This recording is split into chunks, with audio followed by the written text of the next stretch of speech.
You have these disciplines where the experimenters are pushing the boundaries, and what often happens is that those boundary pushers, if you will, we end up in the same place, just coming from different directions, and we kind of meet in the middle, and that's where it becomes very, very exciting. There's a term for, you know, that very fertile place in an estuary where things come together and life is created, and I think that's kind of where we like to be.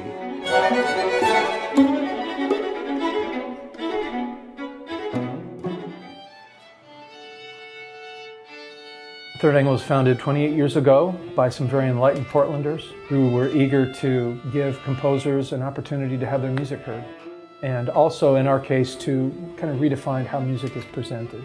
We draw musicians from the musical community of Portland, primarily classical musicians, colleagues in the Oregon Symphony, but you know, we have the benefit of strong institutions, symphony, ballet, and opera that support the careers of musicians and provide us the ability to stay in town and to come together and to do these kind of projects like Third Angle that we care so much about.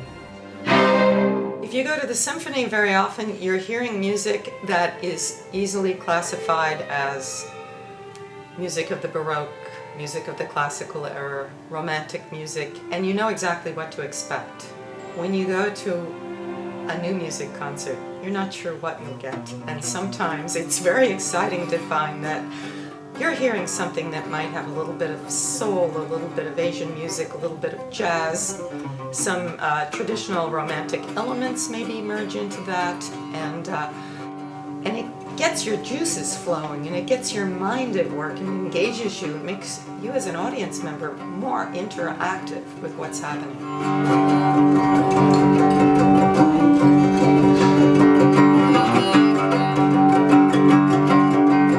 Well, the idea of new is an interesting question. Chronology doesn't necessarily indicate newness. There are no common practice rules like they were during Mozart or Beethoven's time.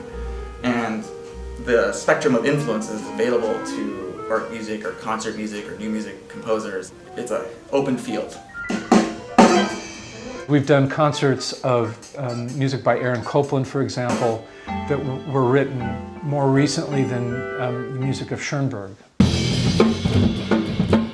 If we didn't have innovation in the arts, and we always had the exact same pieces of music being performed or of literature to read, as a society we would never change. We would be stagnant, we wouldn't move forward, we wouldn't think, we wouldn't challenge our brains, we wouldn't train young people to be creative and to solve problems. Excitement can be generated by new music. With every composer that we bring here, there's always a word or a phrase or something that they say that just unlocks the piece. The first composer that I brought to Portland was Steve Reich, who's I think the greatest composer of my time. We had a rehearsal of one of his string quartets called Different Trains, and I had attempted to steel my colleagues' nerves a bit to anticipate anything happening because we understood that he was very particular. And we played the piece and we finished the rehearsal, and he took off his glasses and he started to cry, and he said it was the greatest performance of the piece he'd ever heard. We've had a great relationship with many Chinese composers over the years. We had the benefit or the great blessing to be able to go to China and see the authentic Suzhou gardens, which are magnificent. And of course, in Portland, that would lead us to the Chinese garden. We have a specific series of concerts where we endeavor to give the audience a contextual association with the style of the music. I have great affection and many relationships with Chinese composers, and so I say to myself, well, this is a natural site for us to do a concert our way, which is not so traditional, but something a lot more contemporary. The techniques that contemporary composers in the West have used, especially recently, like microtonal tuning and different kind of sound production things, are techniques and actually aspects of Chinese music that have existed for centuries. And so what's really cool about that is that it's a very natural connection that Western contemporary music has to China. For example, bluegrass. American bluegrass is 4/4 beats, and then they use pentatonic scale, and they use banjo. We have a pipa, okay? So there's a violin. We use erhu, which is 2-string instrument. So there's a lot of Chinese. This is a Chinese southeast music. It's really similar. I always will, combine the Chinese tradition with the jazz.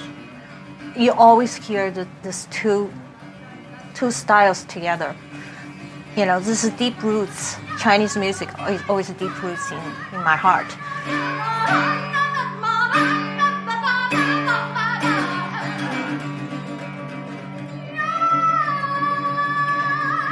Whatever musical style you're talking about, whether it's DJs or pop musicians or jazz musicians, there's always an element that is pushing towards more experimentation, that is on the edge of experimentation.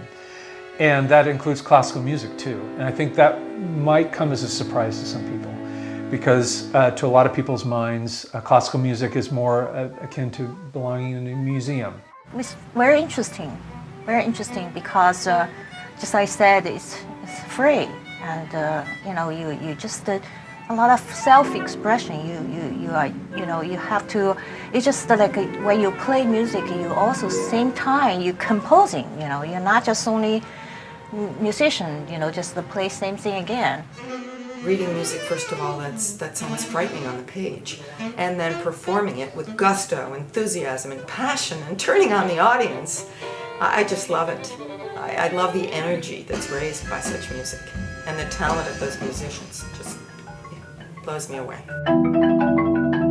Music really functions as kind of the hub of this artistic discipline wheel, if you will, and all other artistic disciplines lend themselves very well to music, and so we are eager to work with all of them. Fundamentally, for me, what has to happen with any programming or any composer that we end up inviting to be here and work with us, great art has to be really about a spiritual experience. If there's something that grabs your heart, that's the beginning of the journey of the relationship with that music and with that composer.